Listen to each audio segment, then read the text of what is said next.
ASB special channel में आपका स्वागत है दोस्तों। आज की वीडियो बहुत इम्पोर्टेंट है। जो स्पेशल एजुकेटर यानी बनने की तैयारी कर रहे हैं DSSB के अंतर्गत, तो उन बच्चों के लिए बहुत इम्पोर्टेंट वीडियो, क्योंकि दोस्तों हमने आज टॉप 100 क्वेश्चन लिए हैं जो स्पेशल एजुकेटर पीआरटी के लिए बहुत इम्पोर्टेंट है। जैसे नंबर फर्स्ट, दिव्यांगजनों को सशक्त बनाने के उद्देश्य से भारत सरकार द्वारा सुगम्य भारत अभियान का शुभारंभ कब किया गया? तो दोस्तों जो इसका आंसर है वो है 3 दिसंबर 2015। उसके बाद दोस्तों दूसरा क्वेश्चन है, full form of OIEP individualized education program. दोस्तों इसका आंसर है इंडिविजुअलाइज्ड एजुकेशन प्रोग्राम। बहुत इंपॉर्टेंट क्वेश्चन दोस्तों ये भी। उसके बाद दोस्तों थर्ड क्वेश्चन है, in which chapter of the rights of person with disability 2016 has been taken about of the education. यानी कि दोस्तों क्या है इसका मतलब कि दिव्यांगजन अधिकार अधिनियम जो 2016 के किस अध्याय में शिक्षा की बात कही गई? तो बात करेंगे दोस्तों अध्याय 3 में। यानी कि किस अध्याय में? अध्याय 3 में। दोस्तों मैं बता देता हूँ आपको कुछ, ये बात लिख रही है आपको। ये 1995 में है। 1995 में दोस्तों 7 डिसेबिलिटी आई थी। उसके बाद दोस्तों 2016 में 21 डिसेबिलिटी आई, जिसका नाम, ये तो 1995 वाले को तो दोस्तों हम PWD एक्ट कहते हैं, जबकि जो 2016 वाला एक्ट है उसको RPWD, दोस्तों RPWD 2016 के नाम से पुकारा जाता है। सॉरी 2016 बीच में जीरो है। तो RPWD 2016 जो एक्ट है इसके अंतर्गत कितनी डिसेबिलिटी की बात कहेगी दोस्तों? 21। ये इंपॉर्टेंट बातें हैं। और 1995 में जो PWD एक्ट 1995 PWD एक्ट 1995, उसमें दोस्तों आपकी 7 डिसेबिलिटी की बात कही गई। ये इंपॉर्टेंट है दोस्तों बात याद रखने के लिए। उसके बाद चलते नेक्स्ट क्वेश्चन पर। दोस्तों हम आपके छोटे छोटे बेसिक कंसेप्ट को भी क्लियर करते चलेंगे। आज की वीडियो जो दोस्तों बहुत ही याद कारगर साबित होगी दोस्तों ये वीडियो। चलते हैं, अक्षमता किस स्तर पर हुई गड़बड़ी है? अक्षमता यानी डिसेबिलिटी। तो जो दोस्तों इसका आंसर है वो है आपका कार्यात्मक स्तर पर। नेक्स्ट क्वेश्चन है दोस्तों फिफ्थ, निम्नलिखित में से मॉडरेटली सीवियर श्रवण ह्रास होता है 41 से 55 डेसिबल, 26 से 40, 56 से 71।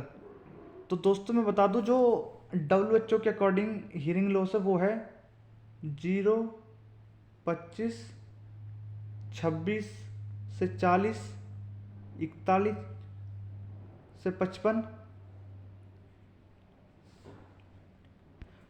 56 से 70। तो दोस्तों जो पहला है वो है आपका नॉर्मल, माइल्ड, मॉडरेट, मॉडरेटली। यानी कि दोस्तों जो मॉडरेटली के अंतर्गत जो आता है हियरिंग लॉस वो आता है दोस्तों आपका थर्ड। ये दोस्तों आपका WHO के अकॉर्डिंग हियरिंग लॉस दिए हुए हैं दोस्तों। यदि कंसेप्ट क्लियर हुआ आपको, चलते हैं नेक्स्ट क्वेश्चन पर। राष्ट्रीय संस्थान AYJNISHD की स्थापना कब हुई थी? 1983 में। यदि आपको 1983 के साथ साथ यदि इनके आगे डेट और दे दे तो आपको 9 अगस्त भी याद रखनी है दोस्तों। 9 अगस्त 1983 को AYJNISHD की स्थापना हुई। चलते दोस्तों नेक्स्ट क्वेश्चन पर। आपको अपनी कक्षा में 2 बौद्धिक अक्षम बच्चों को बैठाने के लिए कहा गया है। आप, इसका आंसर है ऐसे विद्यार्थियों को सिखाने की तकनीक सीखेंगे। 8वां क्वेश्चन, समस्यात्मक बालक है उपयुक्त सभी, चोरी करने वाला, झूठ बोलने वाला, माता पिता का कहना न मानने वाला, उपयुक्त सभी। नेक्स्ट क्वेश्चन है 9वां, a child who behaves against social rules and laws is called. सामाजिक नियम व कानून के विरुद्ध व्यवहार करने वाले बालक कहलाता है अपराधी बालक। नेक्स्ट 10वां क्वेश्चन है, विद्यालयों में सृजनात्मकता आधारित शिक्षा हेतु निम्नलिखित में से क्या आवश्यक है? मूल्यांकन प्रणाली में सुधार करना। 11वां क्वेश्चन है, यदि कोई बच्चा श्रवण बाधित, स्वाधीनता एवं बौद्धिक क्षमता से प्रभावित है तो उसमें कौन सी विकलांगता है? Multiple disability.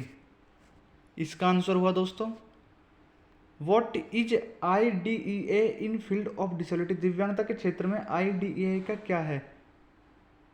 अधिनियम है दोस्तों एक IDEA एक्ट है, आंसर होगा इसका दोस्तों ये। चलते हैं 13वां क्वेश्चन। भारतीय लूनासी अधिनियम कब बना? भारतीय लूनासी एक्ट जो बीकॉम वो कब आया? 1912 में। Where is the located the national institute of locomotor disabled children? अस्थि विकलांग बच्चों का राष्ट्रीय संस्थान कहाँ स्थित है? कोलकाता, मुंबई। दोस्तों ये जो डिसेबिलिटी डे है, लोकोमोशन डे, दोस्तों इसकी जो पार्ट है वो अब नेक्स्ट वीडियो इसी के ऊपर आएगा कि जितनी भी डिसेबिलिटी है दोस्तों, जितनी भी उनके डे कब मनाया जाता है, इससे रिलेटेड वीडियो आएगी। 15वां क्वेश्चन है, भारतीय सांकेतिक भाषा का राष्ट्रीय संस्थान कहाँ स्थित है? न्यू दिल्ली। निम्न में से कौन से स्वलीनता स्वप्रायणता के लक्षण हैं? उपयुक्त सभी। इंक्लूसिव एजुकेशन क्या है? कक्षा में विविधता का जश्न मनाना। जो दोस्तों इसका आंसर है इंक्लूसिव एजुकेशन। को थोड़ा मैं आपके कंसेप्ट को क्लियर करूं तो मैं बता देता हूं इंक्लूसिव एजुकेशन आखिर है क्या। दोस्तों इंक्लूसिव एजुकेशन जो है, इसमें एक ही विद्यालय में, ये विद्यालय है तो इसमें विभिन्न डिसेबिलिटी के बच्चे और सामान्य बच्चे एक साथ शिक्षा ग्रहण करते हैं बिना किसी लिंग, जाति, क्षेत्र के भेदभाव के। यानी कि इसमें बिना किसी भेदभाव के दोस्तों समावेशी शिक्षा में सामान्य बच्चे और विशेष बच्चे दोनों शिक्षा ग्रहण करते हैं। 18वां क्वेश्चन है, AAIDD का पूर्ण रूप? American association on intellectual and developmental disabilities, इसका आंसर है। 19वां क्वेश्चन है, दृष्टिबाधित बच्चे किस प्रकार के अधिगमकर्ता होते हैं? Auditory learner, tactile learner, A and B kinesthetic learner. जो दोस्तों दृष्टिबाधित बच्चे होते हैं किस प्रकार के अधिगमकर्ता होते हैं? वो श्रवणवी और टैक्टाइल दोनों होते हैं वो। इसका दोस्तों जो आंसर वो हुआ ए एंड बी दोनों। 20वां क्वेश्चन, शैक्षिक द्विभाषिता क्या है? बाइलिंगुअलिज्म यानी द्विभाषिता क्या है? इसमें क्या है दोस्तों कि जब बच्चे को सांकेतिक भाषा भी आए, द्विभाषिता और एक भाषा जो अलग है, जो जिसे वह विद्यालय में सीखता है वो भाषा भी है, यानी दो भाषा होनी चाहिए।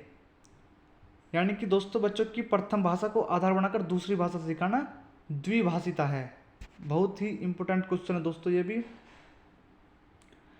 तो चलते हैं नेक्स्ट क्वेश्चन पर।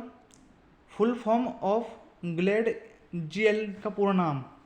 इसका नाम है नंबर फर्स्ट पे जो ए है, ग्रेड लेवल असेसमेंट डिवाइस। 22वां क्वेश्चन है दोस्तों, निम्न में से कौन सी विकलांगता द्विइंद्रिय क्षति है? बधिरंधता यानी डेफ ब्लाइंडनेस। डेफ में मतलब दोस्तों आपका डेफ आ जाएगा और ब्लाइंडनेस में दृष्टि से संबंधित चीज आ जाएगी। चलते हैं, यानी द्विइंद्रिय यानी कि द्विइंद्रिय का मतलब ड्यूअल सेंसरी इंपेयरमेंट, यानी हमारी दो इंद्रिय क्षति हो रही है। ड्यूअल का मतलब दो। फुल फॉर्म ऑफ CAPTA का पूरा नाम क्या है दोस्तों? Child abuse prevention and treatment act. 24वां क्वेश्चन है दोस्तों आपका, निम्न में से कौन विशेष शिक्षा के क्षेत्र में प्रशिक्षण कार्यक्रमों को मान्यता प्रदान करता है?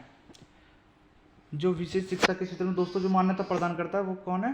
वो है आपका RCI, जिससे आपने डिप्लोमा कोर्सेज करा है ज़्यादातर बच्चों ने, DED, special DED, special BEd, RCI से, जिसका पूरा नाम है रिहेबिलिटेशन काउंसिल ऑफ इंडिया।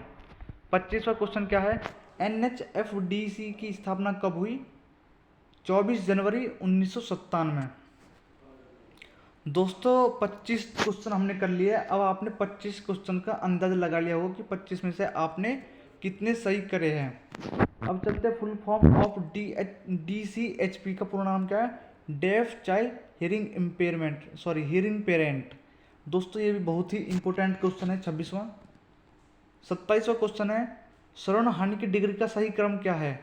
दोस्तों मैं श्रवण डिग्री हानि का आपको याद करा देता हूँ। Normal, mild, moderate, moderately, severe, profound. तो ये हो गया दोस्तों आपका क्रम। अब बिल्कुल इसे याद रख लेना दोस्तों। मैं आपको एक बार इस तरीके इस पेज पर लिखकर दिखाता हूँ। नॉर्मल हो गया दोस्तों पहले नंबर पर, माइल्ड, मॉडरेट, मॉडरेटली, सीवियर और छठा है दोस्तों आपका प्रोफाउंड, प्रोफाउंड सीवियर। हो गया दोस्तों आपको याद। तो ये तो थी दोस्तों आपके क्रम की बात। अब चलते दोस्तों 28वां क्वेश्चन, निम्न में से कौन सी अधिगम अक्षमता वाले बच्चों की विशेषता है? Difficulty reading fluently and turning over words. Why are collected CRE point, CRE points क्यों इकट्ठा किए जाते हैं? रिन्यूअल रजिस्ट्रेशन करने के लिए दोस्तों, जो रिन्यूअल रजिस्ट्रेशन करने के लिए सीआरई पॉइंट इकट्ठे करे जाते हैं। बहुत इंपॉर्टेंट क्वेश्चन है दोस्तों, जिसने भी आरसीआई से डिप्लोमा करा है उसके लिए, क्योंकि दोस्तों आरसीआई से डिप्लोमा करने वाले को एक रजिस्ट्रेशन रिन्यूअल कराने के लिए सीआरई पॉइंट्स की जरूरत होती है। चलते हैं तीसरा क्वेश्चन, पहले बधिरांध व्यक्ति जिन्होंने कॉलेज तक डिग्री हासिल की? Helen Keller. हेलन केलर जिसने डेफ ब्लाइंड पर्सन के रूप में शिक्षा ग्रहण की, ग्रेजुएट कंप्लीट करी, तो वो हेलन केलर आपका आंसर है, जिसका नाम आपने पहले भी सुना होगा आपसे। चलते नेक्स्ट क्वेश्चन पर, प्रतिभावान बच्चों के लिए सर्वश्रेष्ठ प्रावधान है कार्यक्रम को समृद्ध बनाना। इसका दोस्तों जो आंसर है, कार्यक्रम को मेक द रीच प्रोग्राम, इसका आंसर है। 32वां क्वेश्चन यानी 32 क्वेश्चन, पुस्तक के लेखक कौन है? कौन से पुस्तक के लेखक दोस्तों? द वाइल्ड वॉ ऑफ एवेरॉन, तो इसका आंसर है जीन मार्क इटार्ड। चलते हैं नेक्स्ट क्वेश्चन पर, 33वां क्या है? निम्नलिखित में से कौन सी मूल रचना विशेष आवश्यकता वाले बच्चों को पढ़ने के लिए अधिक उपयुक्त है? निम्नलिखित में से कौन सी मूल रचना विशेष आवश्यकता वाले बच्चों को पढ़ने के लिए अधिक उपयुक्त है? दोस्तों जैसे पीयर ट्यूटरिंग, कोऑपरेटिव लर्निंग और पीयर ट्यूटरिंग, ये बहुत ही विशेष बच्चों को पढ़ाने के लिए कारगर साबित होती है दोस्तों। जैसे दोस्तों मैं सभी आंसर को इनको पढ़ता हूँ। अधिकतम बच्चों को सम्मिलित करते हुए कक्षा में चर्चा कराना गलत, विद्यार्थियों को संबोधित करते हुए अध्यापक द्वारा मार्गदर्शन करना, तो दोस्तों यही है कोऑपरेटिव लर्निंग और पीयर ट्यूटरिंग। तो दोस्तों मैं आपको थोड़ा सा इनको कंसेप्ट क्लियर कर देता हूँ, कोऑपरेटिव लर्निंग और पीयर ट्यूटरिंग आखिर है क्या। तो दोस्तों मैं बता देता हूँ कोऑपरेटिव लर्निंग। कोऑपरेटिव लर्निंग क्या है? जैसे हम कोई कार्य अकेले करते हैं, उसकी अपेक्षा जो इसमें हम ग्रुप बना के कार्य करते हैं, उसके कामों की क्वालिटी, क्वांटिटी और प्रोडक्टिविटी उनकी अपेक्षा ज़्यादा अच्छी होती है जो अकेले कार्य करते हैं, यानी कि इनकी क्वालिटी, क्वांटिटी, प्रोडक्टिविटी अच्छी होगी दोस्तों। इसमें सहयोगात्मक अधिगम को बढ़ावा मिलता है। उसके बाद पीयर ट्यूटरिंग क्या है दोस्तों? पीयर ट्यूटरिंग का मैं आपको एग्जांपल देता हूँ। जैसे टीचर पढ़ा के गया क्लास में, चलो पहले मैं थोड़ा शॉर्ट में बता देता हूँ आपको पीयर ट्यूटरिंग क्या है। जब हम अपने ही एज के ग्रुप के बच्चों को पढ़ाए, उसे पीयर ट्यूटरिंग कहते हैं पहले रूप में। पीयर ट्यूटरिंग एक तो इसके कहते हैं, फिर एक क्या कहते हैं कि जब पढ़ाने वाले, जैसे जब सेम एज ग्रुप के वाले बच्चे अपने ही एज ग्रुप के बच्चों को पढ़ाए, तो उसे भी पीयर ट्यूटरिंग कहते हैं। जैसे कक्षा में अध्यापक के पढ़ाने के बाद अध्यापक गया तो विद्यार्थियों को कोई कंसेप्ट समझ में नहीं आता, तो वह अपने दोस्तों से पूछता है दोस्तों, तो वो भी एक तरीके से दोस्तों पीयर ट्यूटरिंग है। यानी कि जब हम समूह में अपने ही दोस्तों से उस पर चर्चा करें, उससे समझने की कोशिश करें, तो पीयर ट्यूटरिंग कहलाता है। चलते 34वें क्वेश्चन पर, कार चलाने का लाइसेंस दिया जा सकता है? दूरदृष्टि। 35वां क्वेश्चन है, सामाजिक अंतःक्रिया की समस्या किसके अंतर्गत आती है? Pervasive developmental disorder. 36वां क्वेश्चन है, स्थानीय स्तर की समिति किस अधिनियम में शामिल है? स्थानीय स्तर की समिति किस अधिनियम में शामिल है दोस्तों? RCI act 1992। RCI act 1992। दोस्तों ये भी इंपॉर्टेंट बात है कि आरसीआई जो एक्ट है वो 1992 में आया था। चलते हैं नेक्स्ट क्वेश्चन पर, 37वां, कान के किस भाग में ऑर्गन ऑफ कार्टी पाया जाता है?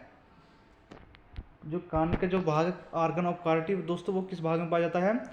वो दोस्तों आपका इनर ईयर में, इनर ईयर में जो कोकलिया के अंदर पाया जाता है। 38वां क्वेश्चन, भारतीय पुनर्वास परिषद के अनुसार शरणबाधित बच्चों का श्रवण दोष कितने डेसिबल तक होना चाहिए? 70 डेसिबल हियरिंग लॉस। दोस्तों ये किसके अकॉर्डिंग है? आरसीआई के अकॉर्डिंग। 39वां क्वेश्चन है, निम्नलिखित में से कौन विकलांगता के क्षेत्र में मानव संसाधन है? विकलांगता के क्षेत्र में मानव संसाधन क्या है दोस्तों? आप स्पेशल एजुकेटर भी है, ऑडियोलॉजिस्ट भी है, साइकोलॉजिस्ट भी है, उपयुक्त सभी, यानी कि दोस्तों ये तो सभी मानव संसाधन है विकलांगता के क्षेत्र में।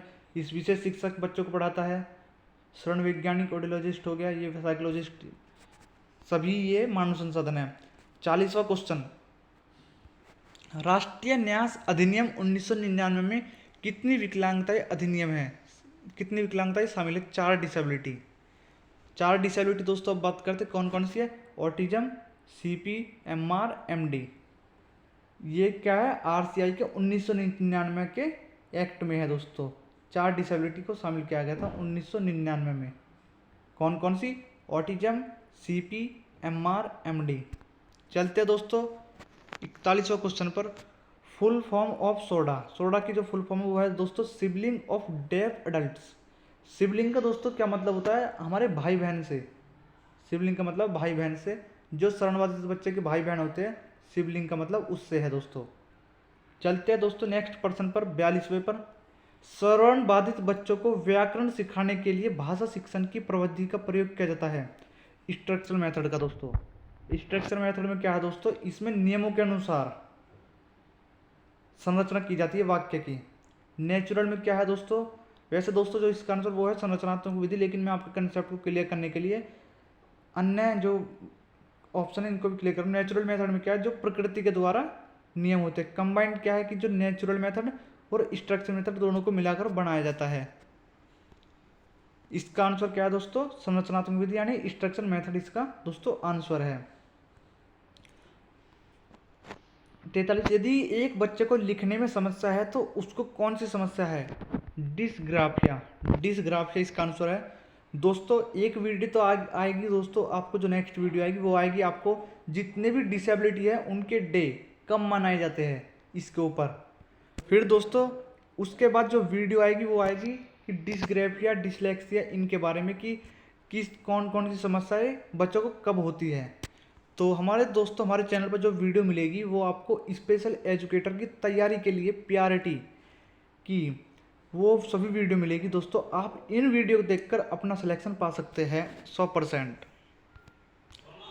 44वां क्वेश्चन है, विश्व विकलांगता दिवस 3 दिसंबर 1981 से पहले कब मनाया जाता था? प्रत्येक मार्च के तीसरे रविवार को। The correct way of right decibels. Decibel लिखने का सही तरीका डीबी। दोस्तों ये डीबी ये भी इंपॉर्टेंट बात है। जैसे हम 70 डेसिबल 60 डेसिबल लिखते हैं तो सबसे इम्पोर्टेंट बात आपकी ये याद रखने की है कि जो डी है वो छोटा होना चाहिए और जो बाद का भी है वो दोस्तों बड़ा होना चाहिए।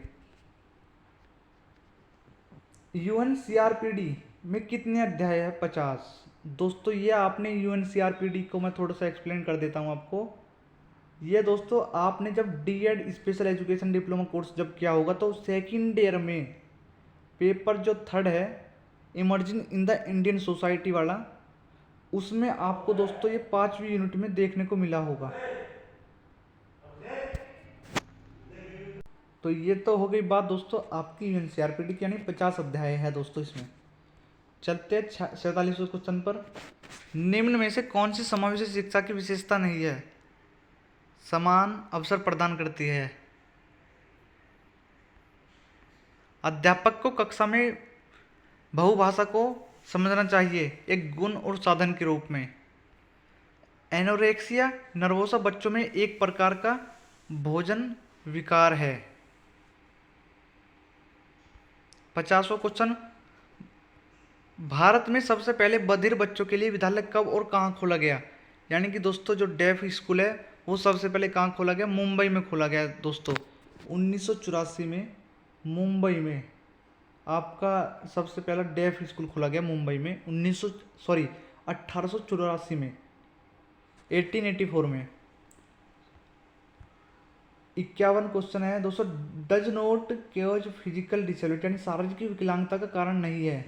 एनेक्सिटी इसका कारण नहीं है।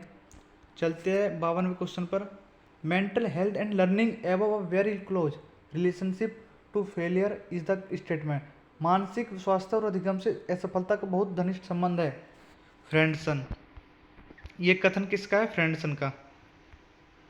समावेशी शिक्षा मानती है कि हमें डैश को डैश के अनुरूप बदलना।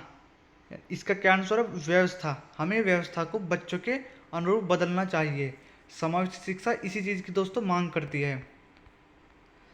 निम्नलिखित में से भाषाविद है यानी कि लिंग्विस्टिक्स है।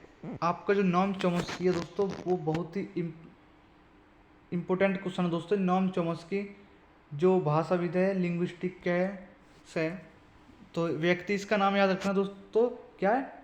Noam Chomsky. Noam Chomsky. 55वां क्वेश्चन है दोस्तों, किस अधिनियम में विकलांग बच्चों हेतु 4% आरक्षण की बात कही गई? वो दोस्तों आपका 2016 वाला जो दोस्तों वो कौन सा एक्ट है? RPWD, जिसको आप फुल फॉर्म है right of person with disability act. Full form of ADHD का पूरा फॉर्म का नाम क्या है दोस्तों? Attention deficit hyper activity disorder. 57वां क्वेश्चन क्या है दोस्तों? अधिगम अक्षमता शब्द का प्रयोग किसने किया? जो दोस्तों लर्निंग डिसेबिलिटी है उसका जो शब्द का प्रयोग है वो कराया आपका सैमुअल ए किर्क ने। 58वां क्वेश्चन दोस्तों क्या है? एकीकृत शिक्षा जो जिसका अनुसार है ऐसी शिक्षा व्यवस्था जिसके अंतर्गत दिव्यांग विद्यार्थी को शैक्षिक संस्थान के अनुसार तैयार होकर आना पड़ता है उसे एकीकृत शिक्षा कहते हैं। इंटीग्रेटेड दोस्तों मैं आपको एजुकेशन के बारे में थोड़ा सा कंसेप्ट बताता हूँ। इंटीग्रेटेड एजुकेशन आखिर है क्या? इसमें क्या है दोस्तों, सबसे पहले जो विशेष बच्चा होता है उसे विशेष विद्यालय में शिक्षा दी जाती है। जब बच्चे में भाषा और वाणी का विकास हो जाता है तब उसके बाद उसे नॉर्मल स्कूल में भेज दिया जाता है, तो इसे समेकित शिक्षा कहते हैं दोस्तों। ISLRTC की स्थापना कब हुई थी? 28 सितंबर 2015। स्वलीनता का प्रथम उदाहरण कब मिला? 1699 में। निम्नलिखित में से कौन सी विशेषता सृजनशील बालकों की है? समृद्ध कल्पना शक्ति। निम्न में से अधिगम के लिए सार्वभौमिक ढांचा के सिद्धांत है। आपका जो आंसर वो है engagement, representation, action and expression, यानी सभी है दोस्तों। जो इसका आंसर वो सभी है। IEP उपयोगी है कक्षा के कमजोर बच्चों के लिए। 64वां क्वेश्चन, जब कोई दृष्टिबाधित बच्चा किसी असामान्य गतिविधि को बार बार दोहराता है तब उसे क्या कहते हैं? अंधापन, blind. Full form of LAD का पूरा फॉर्म क्या है? Language acquisition device. LAD इसका जो शॉर्ट फॉर्म है LAD। इंपॉर्टेंट क्वेश्चन है दोस्तों ये भी। 66वां क्वेश्चन, जहां केवल दिव्यांग विद्यार्थी पढ़ते हैं उसे कहते हैं special schools. Full form RRTC, regional rehabilitation training centre. विकलांगजन अधिनियम 1995 के अनुसार विकलांग बच्चों को कितने वर्ष तक निःशुल्क शिक्षा प्रदान करने की बात कही गई? दोस्तों जो RT के अकॉर्डिंग है वो आपको 6 से 18 साल तक की बात कही गई थी। लेकिन यहाँ पे दोस्तों PWD एक्ट के अनुसार क्या है कि इनमें से कोई नहीं, 16, 14, 15 इनमें से कोई नहीं। इसका आंसर है फुल फॉर्म ऑफ NSSO का पूरा नाम क्या है दोस्तों? National sample survey organisation. 70 question यानी 17वां क्वेश्चन क्या? 17वां, विशिष्ट बालकों की आवश्यकताओं को अनदेखा कर उन्हें सामान्य बालकों की शिक्षा प्रक्रिया शैक्षिक अवसरों से दूर रखना क्या कहलाता है? एक्सक्लूजन, यानी कि दोस्तों अपवर्जन। एन इंक्लूसिव स्कूल क्या है? कि विद्यार्थियों की क्षमताओं की परवाह किए बिना सभी के अधिगम प्रवर्ग को सुधारने के लिए प्रतिबद्ध होता है। ओके। 72वां क्वेश्चन है, RCI द्वारा विशेष शिक्षा के क्षेत्र में प्रशिक्षण कार्यक्रम को अधिकतम कितने वर्ष तक की मान्यता प्रदान की जाती है? 5 वर्ष तक। जो कार्यक्रम है दोस्तों 5 वर्ष की मान्यता प्रदान की जाती है। 5 वर्ष के बाद फिर दोस्तों आपको मान्यता लेनी पड़ती है। UEE का पूरा नाम क्या है दोस्तों? Universal elementary education. इसका जो पूरा नाम है दोस्तों, ये बहुत ही इंपॉर्टेंट क्वेश्चन है ये भी। चलते हैं 74वें क्वेश्चन पर। स्वामी विवेकानंद राष्ट्रीय पुनर्वास प्रशिक्षण एवं अनुसंधान संस्थान कहाँ स्थित है? कटक में आपका स्थित है दोस्तों। 75वां क्वेश्चन है, निम्न में से अविभेदीकरण की विशेषता है? Answer provide equal opportunities. Bharat के सामाजिक न्याय एवं अधिकारिता मंत्रालय द्वारा विकलांग व्यक्तियों के लिए राष्ट्रीय शिक्षा नीति कब लागू की गई? 10 फरवरी 2006। समावेशन का मुख्य बिंदु क्या है? मुख्य धारा। ऑडियोमीटर का उपयोग किया जाता है श्रवण परीक्षण के लिए। 79। केस इतिहास विधि का प्रतिपादन किसने किया? यानी कि जो दोस्तों केस हिस्ट्री है उस विधि का जो स्थापना है वो किसने करी, प्रतिपादन किसने करा? फ्रेडरिक ली प्ले ने। इंपॉर्टेंट क्वेश्चन है दोस्तों ये भी। विकलांग व्यक्तियों को सामान्य शिक्षा व्यवस्था में शिक्षित करना चाहिए क्योंकि उन्हें सामान्य जीवन में अपने आपको समायोजित करना है। 81वां, छात्र को एक विविध समूह होने का एक सीधा सा मतलब है कि सभी छात्र अपने तरीके से यूनिक अद्वितीय है। 82, शरणवादी बच्चों की प्राकृतिक भाषा है सांकेतिक भाषा। दोस्तों इंपॉर्टेंट क्वेश्चन है, सांकेतिक भाषा साइन लैंग्वेज शरणवादी बच्चों की प्राकृतिक भाषा होती है, जबकि नॉर्मल बच्चे की दोस्तों क्या भाषा होती है? वो होती है दोस्तों आपकी ओरल लैंग्वेज नॉर्मल बच्चे की। 83 क्वेश्चन, भारतीय पुनर्वास परिषद अधिनियम में कितनी क्षमताएं शामिल है? 4। आरसीआई में जो दोस्तों आपकी कितनी क्षमता शामिल है? 4। कौन कौन सी? ऑटिज्म, सीपी, एमआर और एमडी, जिनकी हमने बात ऊपर अभी करके आए हैं, वो आपके आरसीआई में 4 विकलांगताएं शामिल है, अक्षमताएं।